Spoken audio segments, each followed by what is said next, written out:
नमस्कार विद्यार्थी मित्रांनो, मी योगेश जाधव तुम्हा सर्वांचं स्वागत करतो आपल्या वायजेस विजन एज्युकेशनच्या यूट्यूब चॅनलवरती। आजचा व्हिडिओ हा जवाहर नवोदय विद्यालय निवड परीक्षा 2026 जी की 13 डिसेंबर 2025 रोजी होत आहे। आता फक्त 3 महिन्याचा अवधी शिल्लक राहिलेला आहे। अनेक पालक, शिक्षक आणि विद्यार्थ्यांचे मेसेज कॉल येत आहेत की सर मराठी म्हणजे भाषा परीक्षण विषयामध्ये आमचे मार्क्स जात आहेत, उतारे समजत नाहीत, प्रश्न कसे वाचायचे, उतारे कसे वाचायचे, समजून कसं घ्यायचं आणि जास्तीत जास्त गुण कसे मिळवायचे याच्यावरती जर तुम्ही मार्गदर्शन केलं तर बरं होईल। यासाठी हा व्हिडिओ घेऊन आलोय। व्हिडिओचा विषय असा आहे की भाषा विषयाचे उतारे कसे सोडवायचं आणि म्हणजेच भाषा विषय मध्ये 25 पैकी 25 गुण कसे मिळवायचे।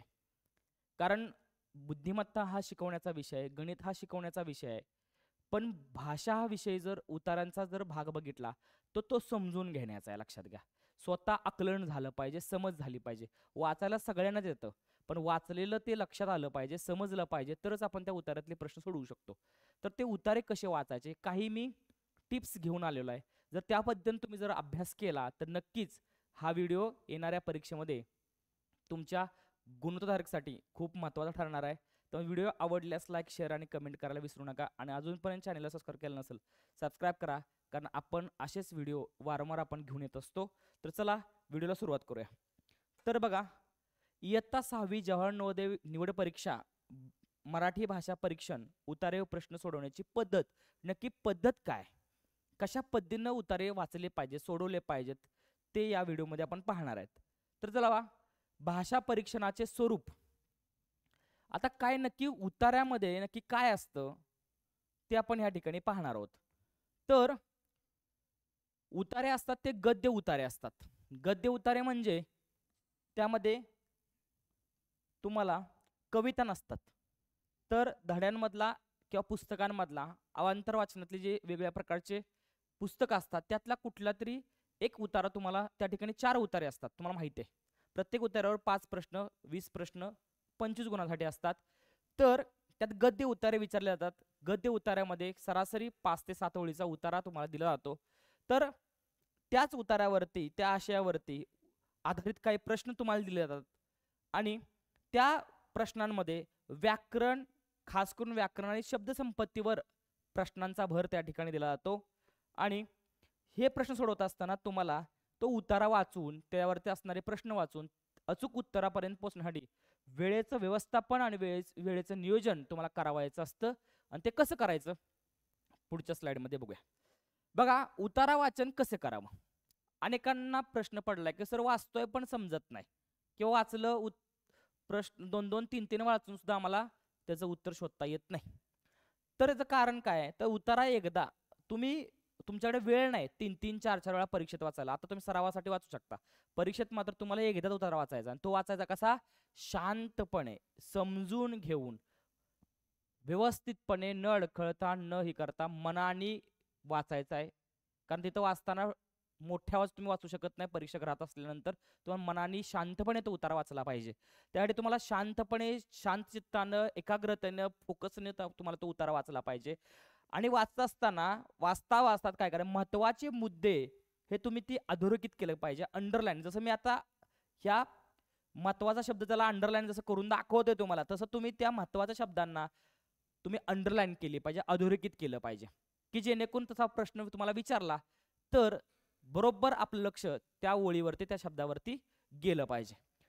पुढे काय म्हणलंय बघा, तर त्या उतार्यामध्ये विचारलेले असणारे जे मायनर कॅरेक्टर्स, मेजर कॅरेक्टर्स, म्हणजे त्यात असणारा जर एखादा व्यक्तिविशेष तुम्हाला माहिती दिली असेल, उतार हे वेगवेगळ्या विषयावरती, मग ऐतिहासिक असेल, भौगोलिक असेल, क्रीडा विषयावरती असेल, विज्ञान विषयावरती असेल, नंतर खगोलीय उतारा असेल, किंवा परिसर भाग या विषयावरती उतारा असेल, वेगवेगळ्या विषयावरती, किंवा प्रसंग वर्णन असेल, किंवा एखाद्या झाडाची माहिती दिली असेल तुम्हाला या ठिकाणी, मग ती पात्र, त्यात नक्की कुणाचं माहिती त्या ठिकाणी सांगितलेली आहे, कुणाचा उल्लेख त्या ठिकाणी आलेला आहे, ते तुम्ही अधोरेखित केलं पाहिजे। कोणत्या ठिकाणी तो उतारा लिहिला गेलेला आहे, किंवा कोणत्या ठिकाणाची माहिती सांगितलेली आहे, किंवा एखाद्या पात्राविषयी तो कुठं कुठं फिरलेला आहे, प्रसंग वर्णन जर असेल तर स्थळं ज्या ठिकाणी असतील, ठिकाणं असतील, त्या ठिकाणी हायलाईट केलं पाहिजे, अंडरलाईन केली पाहिजे. त्या उतार्यामध्ये एखादी घटना हायलाईट केली असेल, एखाद्या घटनेविषयी माहिती सांगितली असेल तर तुम्हाला ती घटना तुम्ही हायलाईट केली पाहिजे, त्याखाली अंडरलाईन मारली पाहिजे. आणि अशा ठिकाणची नोंद तुम्ही काय केली पाहिजे, त्या ठिकाणी अंडरलाईन करून ठेवली पाहिजे. तुम्हाला परीक्षेमध्ये तुम्ही अंडरलाईन केली म्हणून तुम्हाला ओरडणार अशातला भाग नाही. तुम्ही स्वतःच्या पेन्सिलने त्या ठिकाणी तुम्ही हायलाईट करू शकता. नाहीतर आपण सरावास 10वीची परीक्षा नाही की त्या पेपरवरती काही लिहायचं नाही असं काही नसतं. तुमचा लहान वयोगट आहे, त्यामुळे तुम्हाला त्या ठिकाणी पेन्सिल वापरायचा त्या ठिकाणी अनुमती असते, परवानगी असते. त्यामुळे तुम्ही काय केलं पाहिजे, अशा ठिकाणच्या असणाऱ्या शब्दांना, महत्त्वाच्या घटना, स्थळं असतील, त्या ठिकाणचा दिवस असेल, त्या ठिकाणचं परिस्थिती असेल, जे महत्त्वाची गोष्ट वाटते, आपण सोडून सोडून कळतं आपल्याला की यातला कुठली गोष्ट महत्त्वाची आहे, कुठला मुद्दा महत्त्वाचा आहे, त्या ठिकाणी तुम्ही काय केलं पाहिजे, अंडरलाईन केलं पाहिजे, हायलाईट केलं पाहिजे. चला पुढं आता काय म्हणले बघा, पुढे म्हणलेलं आहे प्रश्न सोडवण्याची पद्धत. आता जसा उतारा वाचून झाला, उतारा वाचत असताना आपण व्यवस्थित शांतपणे वाचला, त्यातल्या महत्त्वाच्या मुद्द्याला हायलाईट केलं, आपल्याला उतारा वाचून शांतपणे झालेला आहे, समजून घेतलेला आहे. आता पुढची स्टेप जे काय, प्रश्न सोडवण्याची पद्धत. आता प्रश्न सोडवण्याची पद्धत काय आहे, तर प्रश्न पहिला मुद्दा जो आहे तो म्हणजे प्रश्न काळजीपूर्वक शांतपणे, जसं उतारा वाचला तसा प्रश्न सुद्धा वाचला पाहिजे, प्रश्न समजून घेतला पाहिजे, क्रियापदापर्यंत शेवटच्या फुलस्टॉप पर्यंत, प्रश्नचिन्हापर्यंत प्रश्न वाचला गेला पाहिजे. कळलं? त्यानंतर दुसरा मुद्दा काय सांगितलं बा, उतार्यातूनच उत्तर शोधायचं. जर उतारातलं प्रश्न विचारला असेल तर उतार्यामध्ये उत्तर त्या ठिकाणी असणार आहे, ते उत्तर तुम्ही शोधण्याचा प्रयत्न करायचा आहे. तुम्ही व्यवस्थित शांतपणे जर उतारा वाचला असेल तर प्रश्न वाचल्यानंतर तुम्हाला कळतंय की या प्रश्नाचं उत्तर पहिल्या 2 ओळीत आहे, मधल्या 2 ओळीत आहे का शेवटच्या 2 ओळीत आहे, हे लगेच आपल्याला जाणवतं. त्यामुळे उतार्यातून ते उत्तर शोधण्याचा प्रयत्न करा. उत्तर आठवलंय, समजलंय, मी वाचल्यानंतर मला कळालंय, मी लगेच उत्तर रंगवतो असं नाही करायचं. तर उत्तर कन्फर्मेशन जाऊन त्या उतार्यामध्ये बघायचं की मी काढलेलं उत्तर अचूक आहे का, बरोबर आहे का, चुकीचं आहे ते. पुन्हा स्वतःचे विचार, त्याच पद्धतीने स्वतःचे विचार न घालता, बघा ह्या ठिकाणी खूप महत्वाचा मुद्दा आहे, स्वतःचे विचार घालायचे नाहीत. स्वतःचा विचार न घालता उतार्याशी सुसंगत उत्तर द्यायचं आहे, लक्षात घ्या. अनेक वेळा असं होतं की आपण काय करतो, आपल्या मनानं उत्तर काढण्याचा प्रयत्न करतो. बाबा खालीलपैकी सकारात्मक गोष्ट कोणती, मग सकारात्मक गोष्ट खाली पर्याय 4-5 दिले असतील, 4 असतील, मग 4तले तुम्हाला वाटेल की तुम्हाला ही सकारात्मक गोष्ट आहे, 4ही सकारात्मक असणार आहे, पण ती सकारात्मक गोष्ट कुठं उतार्याशी सुसंगत आहे, उतार्यात त्याचा उल्लेख आलेला आहे का, हे तपासून, हे पाहून तुम्ही काय करायचं आहे, उत्तर शोधायचं आहे. आपल्या मनानं उत्तर शोधण्याचा प्रयत्न करू नका, त्या उतार्यामध्ये त्याची सांगड घालायची आहे. त्या प्रश्नाचं, त्या पर्यायांचं उतार्याशी साधर्म्य आहे का, समान गुणधर्म आहे का, त्याशी जुळतंय का, तरच या उताराचा सुसंगत उत्तर काय करायचं तुम्ही शोधायचं आहे आणि त्या ठिकाणी उत्तर रंगवायचं आहे. लहान व नेमके उत्तर लिहा. आता लहान नेमकं उत्तर इथे काय लिहायचं आहे का काय, तर या ठिकाणी कुठलंही लिहायचं नाही, तर निवडायचं आहे. आणि लहान असेल किंवा नेमकं, लहान म्हणण्यापेक्षा इथं जे, आता त्या पर्यायामध्ये लय मोठे मोठे पर्याय नसतात, एका शब्दामध्ये किंवा जास्त 2-3 शब्दामध्ये पर्याय असतात. त्यामुळं अचूक उत्तर शोधण्यासाठी तुम्ही उताराचा वापर करायचा आणि अचूक उत्तर, लहान म्हणण्यापेक्षा नेमकं म्हणजे उत्तर, अचूक उत्तर लिहिण्याचा किंवा रंगवण्याचा तुम्ही काय करायचा आहे, प्रयत्न करायचा आहे. कारण तिथे एक जरी प्रश्न चुकला तरी सुद्धा आपल्याला नवोदयपासून वंचित राहावं लागणार आहे. त्यामुळं शांततेपणे ह्या गोष्टी तुम्ही काय करायच्यात, सोडवण्याचा प्रयत्न करायचा आहे. पुढे काय म्हणलं, आता प्रश्न कोणत्या कोणत्या प्रकारचे असतात, तो उतार्यावरचा प्रश्न असतोच, उतार्यातल्या आलेल्या प्रश्नांवरती किंवा उतारात आलेला जो आशय आहे त्या आशयावरती प्रश्न विचारले जातात. एकूण 5, एका उतार्यावर 5 प्रश्न असतात, त्या 5 पैकी 2 प्रश्न तरी उतार्यावरती असतात, 2 ते 3 प्रश्न उतार्यावर असतात. पण मात्र त्यावरचे असणारे जे 2 प्रश्न असतील किंवा 3 प्रश्न असतील ते मात्र शब्दार्थावरती असतात प्रश्न. नक्की काय, तर दिलेल्या शब्दांचे समानार्थी किंवा विरुद्ध शब्द शोधायला सांगतात तुम्हाला, आणि हे पाठांतरावरचं किंवा तुम्हाला कधीही वाचलेलं नसतं. मग यासाठी काय केलं पाहिजे, तर संदर्भानुसार शब्दाचा अर्थ लावायचा आहे. तुम्हाला उतार्याच तो शब्द कोणत्या अर्थानं आलेला आहे, त्याचा अचूक अर्थ कोणता आहे, तो त्या ठिकाणी काय करायचा आहे, तुम्ही अर्थ शोधण्याचा प्रयत्न करा. एका शब्दाचे भिन्न भिन्न अर्थ असतात, एका शब्दाचे भिन्न अर्थ असतात, मग तो नक्की कोणता आहे. तीर हा शब्द असेल तर तीर हा त्या परिषदामध्ये कोणत्या अर्थानं आलेला आहे, काठ म्हणून आलाय का बाण म्हणून आलाय, तुम्ही त्या ठिकाणी उतार्याचा सुसंगत असणारा अर्थ शोधून तुम्ही काय करायचं आहे, त्याचा अर्थ लावायचा. समानार्थी शब्दाचा पण तसंच आहे, लक्षात घ्या. या ठिकाणी गाळण पद्धतीने, या ठिकाणी तुम्ही गाळण पद्धत वापरू शकता. मग गाळण पद्धत काय, जर एखाद्या शब्दाचा अर्थ तुम्हाला विचारला असेल तर अर्थ उतार्यात पण तुम्हाला सापडत नसेल किंवा त्याचा अर्थ शोधता येत नसेल उतार्यामध्ये, तर तुम्ही काय करायचा, दिलेल्या शब्दाचा अर्थ शोधत असताना तुम्ही पर्यायाचा आधार घ्यायचा आणि प्रत्येक पर्यायाचा अर्थ काढून तुम्ही त्या दिलेल्या शब्दाशी सुसंगत असणारा अर्थ, समानार्थी असेल तर समानार्थी, विरुद्ध असेल तर विरुद्धार्थी शब्दाचा अर्थ त्या ठिकाणी शोधण्याचा प्रयत्न करायचा आहे. तर बघा, शब्दकोशातील अर्थ लक्षात ठेवणे उपयोगी आहे, लक्षात ठेवा. मग शब्दकोशामध्ये त्या शब्दाचे वेगवेगळे अर्थ आलेले आहेत, मग ते अर्थ समजून घेतले पाहिजे. तुमच्या मनात येणाऱ्या, आत्ता तुम्ही सोडवत असताना, अवांतर वाचित करत असताना किंवा उतारे सोडवत असताना तुम्हाला जिथे जिथे शंका आलेल्या आहेत, त्या जो शब्द तुम्हाला समजत नाही त्या शब्दाचे पर्यायी अर्थ माहिती करून तुमचं काम आहे घेणं. शिक्षक असतील, पालक असतील किंवा समाजातील असणारे भाषा विषयक तज्ज्ञ मार्गदर्शक असतील, अशा लोकांच्याकडून तुम्ही उतारा कसा समजून घ्यायचा, त्या शब्दाचा अर्थ कसा लावायचा, नक्की हाच अर्थ का घ्यायचा, याच्या संदर्भात तुम्ही काय करायचं, शिक्षकांची चर्चा करायची किंवा तिथं माहिती करून घेण्याचा प्रयत्न करायचा आहे. आता जसा शब्दार्थावरती प्रश्न असतात तसे व्याकरणावरचे पण प्रश्न असतात. तर व्याकरणामध्ये कोणकोणते असतात, तर नाम, सर्वनाम, क्रियापद, विशेषण. सर्वनाम पण असतं. नाम, सर्वनाम, क्रियापद आणि विशेषण यावरती तुम्हाला प्रश्न विचारला जातो. खाली अमुक अमुक शब्द देतात, तो शब्द कोणत्या अर्थाने आलेला आहे, उतार्या. आता तो शब्द उतार्यात कोणत्या अर्थाने आलेला आहे तो बघायचा आहे. काय काय वेळी तो विशेषण असतं आपल्याला वाटतं, पण विशेषण नसतं, तर ते वेगळ्या अर्थानं पण त्या ठिकाणी वापरलं जातं. यासाठी तुम्हाला शब्दांच्या 4 जाती आपल्याला आहेत. 4च जाती, नाम, सर्वनाम, विशेषण, क्रियापदच आहेत. आणि त्याचबरोबर नामाचे उपप्रकार जे आहेत, नामाचे उपप्रकार म्हणजे भावाचक नाम, सामान्य नाम आणि विशेष नाम, जी नामाचे प्रकार आहेत यावरती पण प्रश्न विचारला जातो, लक्षात घ्या. मग ते नामाचे प्रकार आणि नाम, सर्वनाम, विशेषण, क्रियापद या 4 जातींचा तुम्ही अभ्यास केला पाहिजे. त्यावरती वेगळ्या प्रकारचे प्रश्न तुम्ही सोडवले पाहिजे, सराव केला पाहिजे. त्याच पद्धतीनं वाक्य पूर्ण करायला पण काय काय वेळ विचारलं जातं. कधी कधी काय होतं, प्रश्न वाक्य देतात आणि ते वाक्य देऊन त्याचा अर्थ समजून घेऊन पर्यायातील असणारं कोणतं वाक्प्रचार असेल किंवा म्हण असेल किंवा त्याचबरोबर क्रियापद असेल, ते घालून वाक्य अर्थपूर्ण तुम्हाला पूर्ण करायला विचारलं जातं कधी कधी, कळलं. आणि अशा असणाऱ्या प्रत्येक प्रश्नांमध्ये तिचं वाक्य पूर्ण करत असताना पर्याय घालून बघायचं, त्यामध्ये ते जुळतंय का, त्या अर्थ लागतोय का, आणि त्यानंतर योग्य पर्यायाचा काय करा तुम्ही निवड करून उत्तर रंगवायचं आहे. चला पुढे बघा. आता वेळेचं व्यवस्थापन, मगाशीच सुरुवातीला म्हटलं की वेळेचं व्यवस्थापन कसं करायचं, काय करायचं, तर तुम्हाला माहित आहे एकूण 3 विषय आहेत. मग बुद्धिमापन चाचणी, त्याला मानसिक क्षमता चाचणी म्हणतो आपण, मानसिक क्षमता चाचणी. त्यानंतर अंकगणित आहे, अंकगणित, आणि त्यानंतर भाषा परीक्षण आहे.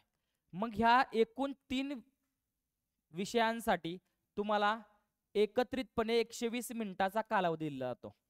यामध्ये मानसिक क्षमता चाचणीमध्ये 40 प्रश्न असतात, अंकगणितामध्ये 20 प्रश्न आहेत आणि भाषेमध्ये 20 प्रश्न आहेत.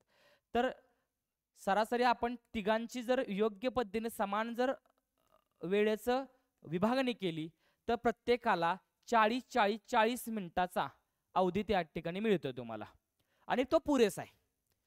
सरावानं मानसिक क्षमता चाचणी 40 मिनिटात पूर्ण होते. अंकगणिताला 40 मिनिटं, एका प्रश्नाला 2 मिनिटं पुरेसा आहे.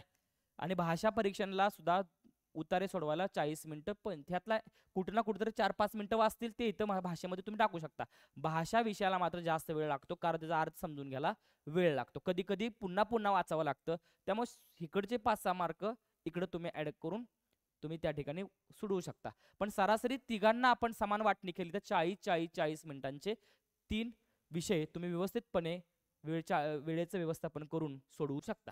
प्रत्येक उत्तरासाठी ठराविक वेळ द्या. आता समजा 4 उतारे आहेत, 4 उतार्याला आपण 40 मिनिटं धरली तर प्रत्येक उतार्याला 10 मिनिटाचा वेळ तुम्हाला त्या ठिकाणी मिळतोय.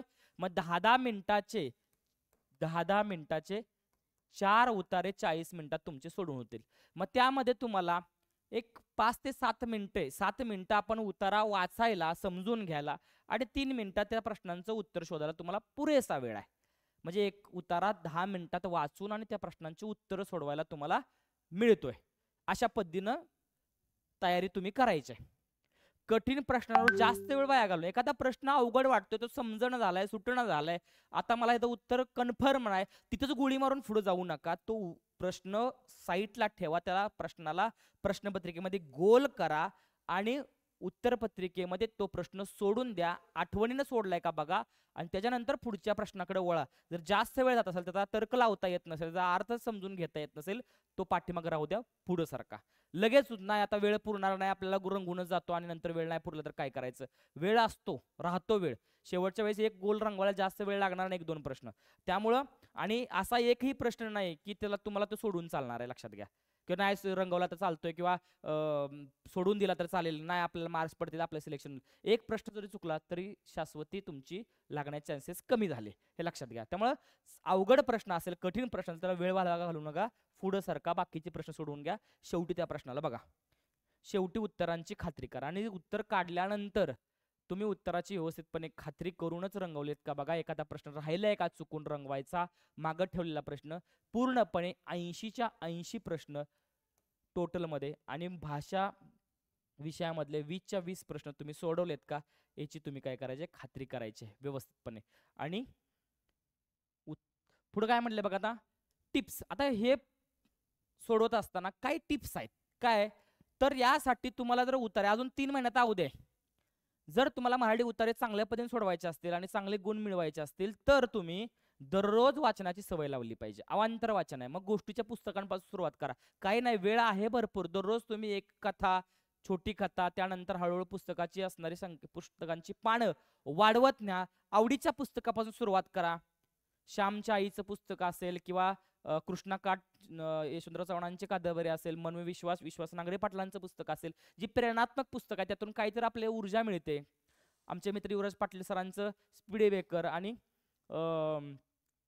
भरपूर 2-3 पुस्तकं त्यांची आहेत, त्यांचीही पुस्तकं तुम्ही वाचू शकता. अशा पद्धतीने तुम्ही वाचनाची आवड चांगल्या छोट्या छोट्या पुस्तकापासून, तुम्ही गोष्टीच्या पुस्तकापासून सुरुवात करा, नंतर दीर्घ मोठं वाचन करा. जास्तीत जास्त एका बैठकीला तुमची कमीत कमी 20-25 पानं वाचाय तुम्हाला आवडली पाहिजेत, वाचली पाहिजे आणि मनापासून त्या गोष्टी केल्या पाहिजेत. तुम्ही ती सवय लागली पाहिजे. सवय लागल्याशिवाय तुम्हाला त्यात आवड निर्माण होणार नाही.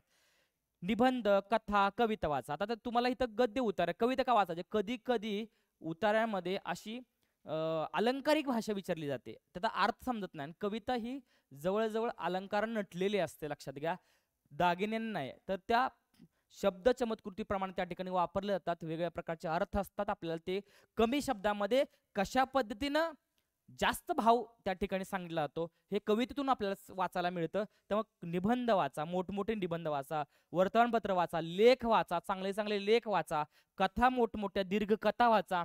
कथा वाचायला आवडतात पण ती नुसती 2 पानाची 1 पानाची चित्ररूप असणाऱ्या कथा वाचू नका. मोठ्या मोठ्या कथा वाचा की जेणेकरून तुम्हाला ती पूर्ण कथा अशी ओघवती शैली, ग्रामीण शैली असेल किंवा मग त्यामध्ये वाचताना पुस्तक कोणती घ्यायची, तर खगोलीय पुस्तकं वाचा, वैज्ञानिक पुस्तकं वाचा, त्याचबरोबर निसर्गावरती असणारी लिहिलेली पुस्तकं वाचा. वेगवेगळ्या प्रकारच्या विषयांवरती किमान एक पुस्तकं तिथून वाचून काढलं पाहिजे.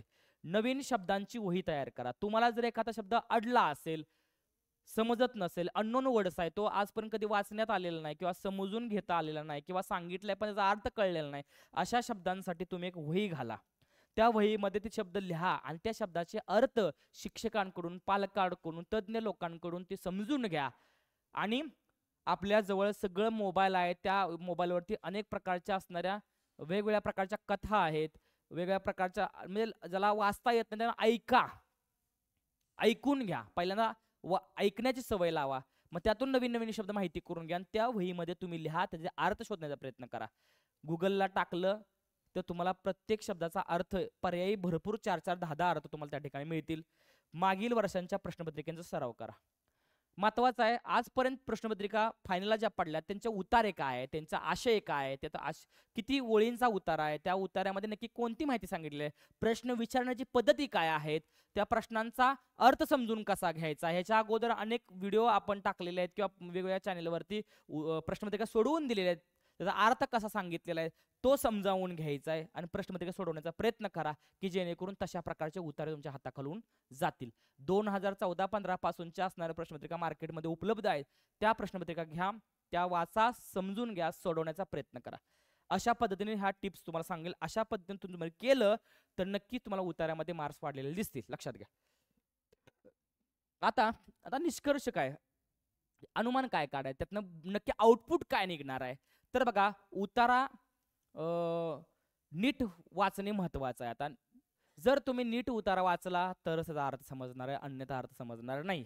प्रश्नांचा अर्थ समजून घ्या. जो प्रश्न विचारलाय तो प्रश्न जर समजला नाही तर उत्तर काय काढणार आहे. त्या प्रश्नाचा अर्थ समजून घ्या. नेमक्या आणि संक्षिप्त उत्तर कोणतं आहे, त्याला अचूक उत्तर कोणतं येईल, बरोबर उत्तर कोणतं येईल ते उत्तर काढण्याचा प्रयत्न करा. सातत्यपूर्ण सराव केल्यास नक्की यश मिळणार आहे तुम्हाला. आजपासून परीक्षा क्षणापर्यंत तुम्ही सातत्यपणे सराव केला, वेगळ्या प्रकारच्या प्रश्नपत्रिका सोडवल्या, वेगळ्या प्रकारचे उतारे सोडवले, वेगळ्या प्रकारचे पुस्तकं वाचली आणि अशा पद्धतीनं तुम्हाला भाषा विषयामध्ये चांगल्या पद्धतीने मार्क्स मिळण्यासाठी प्रयत्न हो. तर बघा, आदर्श उतारा प्रश्न तुम्हाला साठी आता उतारा कसा आहे, उतारा कसा असतो याच्यावरती एक आदर्श उतारा मी काय केलेला तयार केलेला आहे तुमच्यासाठी खास करून. तुम्ही वाटत असेल तुम्हाला सर वारंवार अशा प्रकारचे उतार घेऊन या, तर 2-4 दिवसानंतर लाईव्ह सेशनमध्ये तुम्हाला उतारा घेऊन येईन. कमेंट मात्र करा की सर आमच्यासाठी तुम्ही प्रयत्न करा. 100% प्रयत्न करेन, पण तुमचा रिस्पॉन्स चांगला असला पाहिजे. ह्या व्हिडिओला चांगल्या पद्धतीने लाईक कमेंट आल्या, शेअर केला, लोकांनी जास्त ह्याला उचलून धरलं तर नक्कीच मी लाईव्ह सेशनमध्ये तुमच्या माहितीसाठी मी प्रयत्न करेन. तर बघा, तर उतारा वाचता असताना पहिल्यांदा उतार्यावरती असणारा जो प्रश्न आहे, त्या प्रश्न कसा असतो, पुढे दिलेला उतारा काळजीपूर्वक वाचा. बघा लिहिलेलं असतं, काळजीपूर्वक हा शब्द लिहिलेला आहे. आपण तो शब्द वाचा ना, डायरेक्ट उतारा सोडवायला जातो. हा शब्द वाचला की तुम्हाला कळतं अरे उतारा शांतपणे वाचायचा आहे. तो शब्द तुम्हाला सांगतो दीर्घ शांतपणे वाच, समजून घे. त्याखाली विचारलेल्या प्रत्येक प्रश्नासाठी ABCD ही 4 अशी संभाव्य उत्तरं दिली आहेत. यापैकी योग्य उत्तराची निवड करा आणि योग्य उत्तराच्या पर्यायाचे वर्तुळ काळं करा. काळं करा तर निळं करा. तुमच्या दोन्ही बॉलपेन तुम्हाला अलाउड असतात. आता उतारा, आता ह्या ठिकाणी नुकतीच 31 तारखेला जे विद्यार्थी नवोदय परीक्षेला सामोरे जाणार आहेत त्या मुलांसाठी अतिशय एक तुम्हाला मैलाचा दगड ठरणार आहे असं सुंदर माझ्या जीवनाच्या वडिलांच्या जीवनावरती पुस्तक या ठिकाणी तात्यांची सावली एका आधारवाड्याची जीवनगाथा हे पुस्तक या ठिकाणी मी लिहिलेलं आहे. आणि ह्या पुस्तकामध्ये एक बाप काय असतो, एक मुलगा काय असतो, एक पती काय असतो आणि एक आजोबा काय असतो हे सगळं तुम्हाला या ठिकाणी मांडलेलं आहे. आणि तुम्हाला जर येणाऱ्या परीक्षेत यश मिळवायचं असेल तर फक्त नवोदय विद्यार्थी डोळ्यासमोर ठेवून हे पुस्तक लिहिण्याचा मी प्रयत्न केलेला आहे. नवोदयमध्ये येणारे शब्द आहेत त्या शब्दांची गुंफण या पुस्तकामध्ये केलेलं आहे. जर तुम्हाला हवा असल्यास 7972684721 या संपर्क क्रमांकावर संपर्क साधायचा आहे आणि तुमचं पुस्तक तुम्ही तुमच्या घरपोच मागवून घ्या.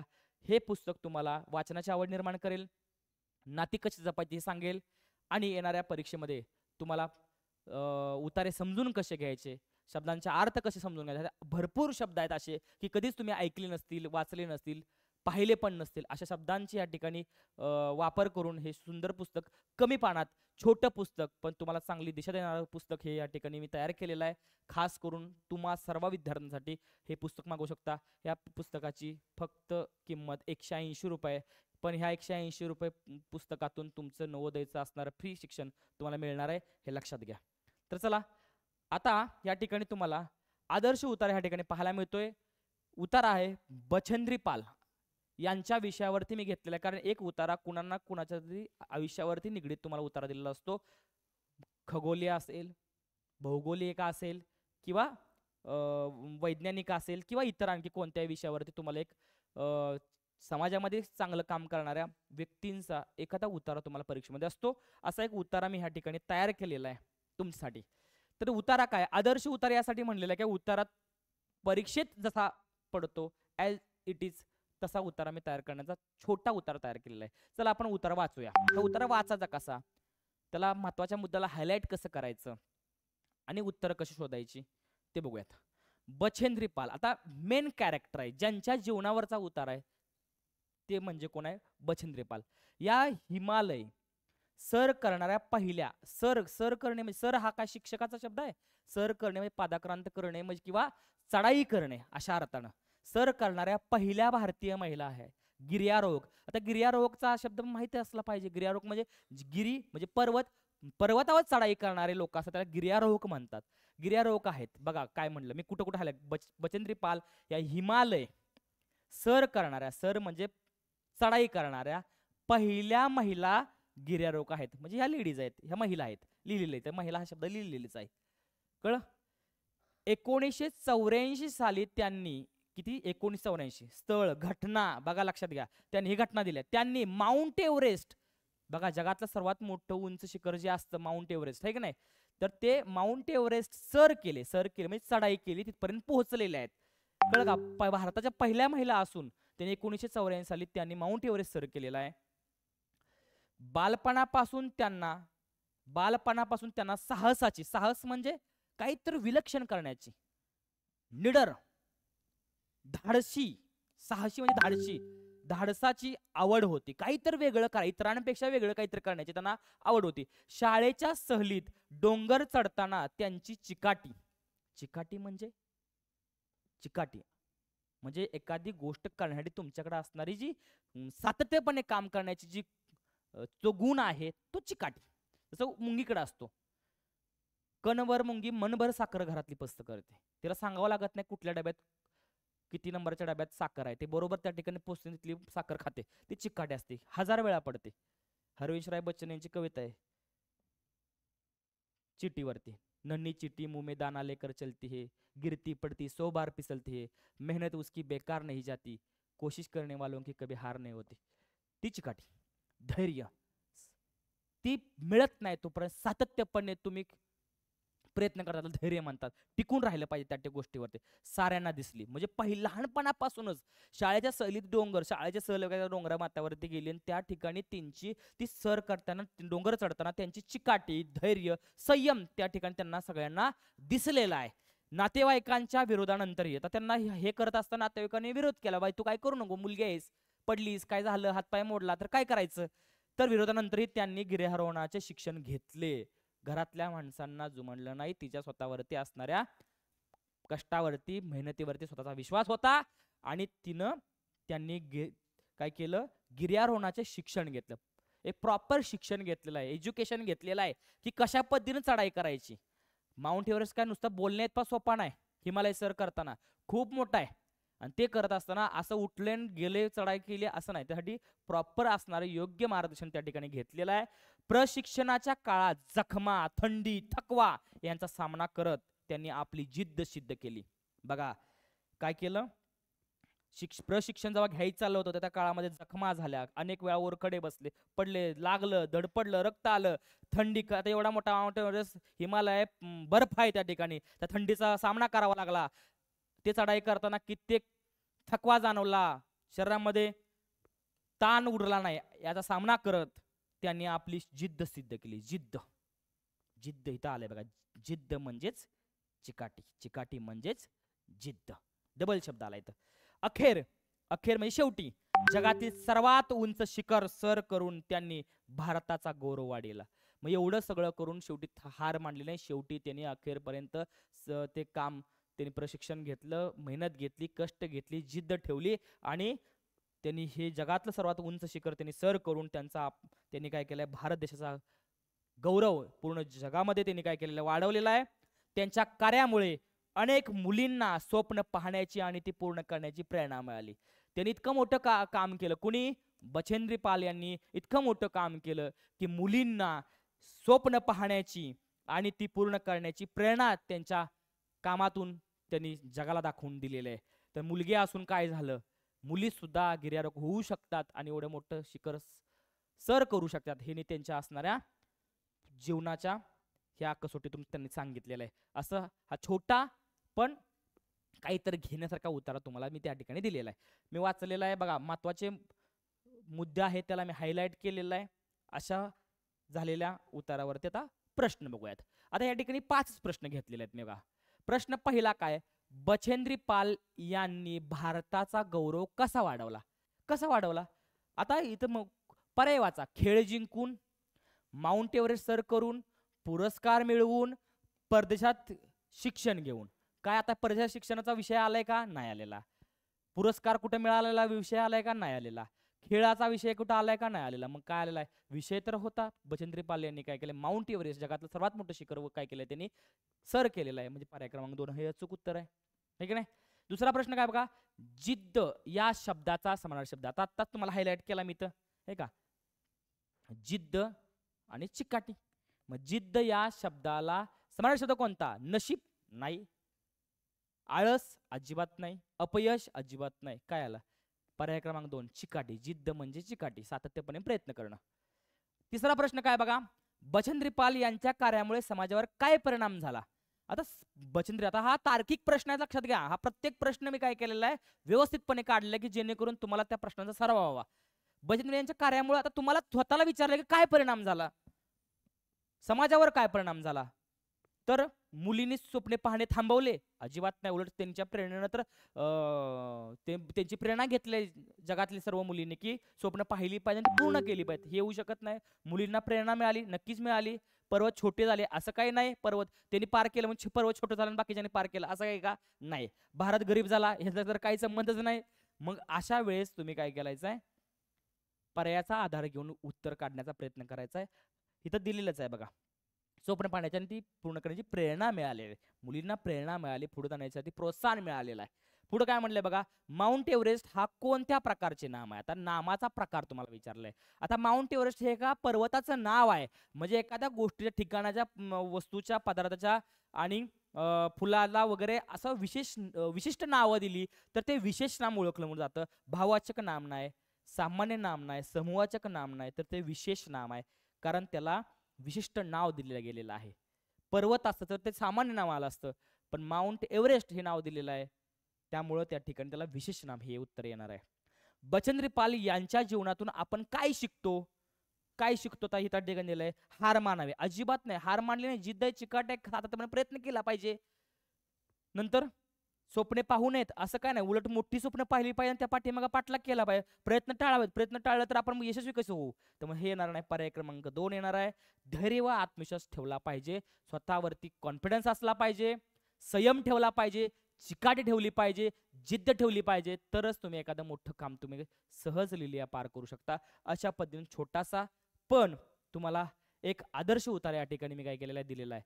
जर आजचा व्हिडिओ खरंच गरजेचा, आवडीचा आणि यातून काहीतरी नवीन शिकायला जर भेटला असेल तर एक लाईक, कमेंट, शेअर करायला विसरायचं नाही. आणि जे विद्यार्थी, जे पालक, जे शिक्षक नवीन आहेत त्यांनी अजूनपर्यंत आपल्या चॅनलला सबस्क्राईब केलं नसेल, सबस्क्राईब करून ठेवा.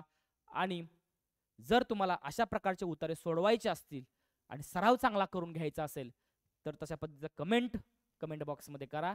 यथावकाश तुम्हाला लाईव्ह सेशनमध्ये आपण तशा प्रकारचे उतारे मी तुम्हाला सोडवण्यासाठी घेऊन येईन. चला, तोपर्यंत bye bye, good bye, take care, good bye. जय हिंद, जय महाराज, जय करवीर, जय शिवराय.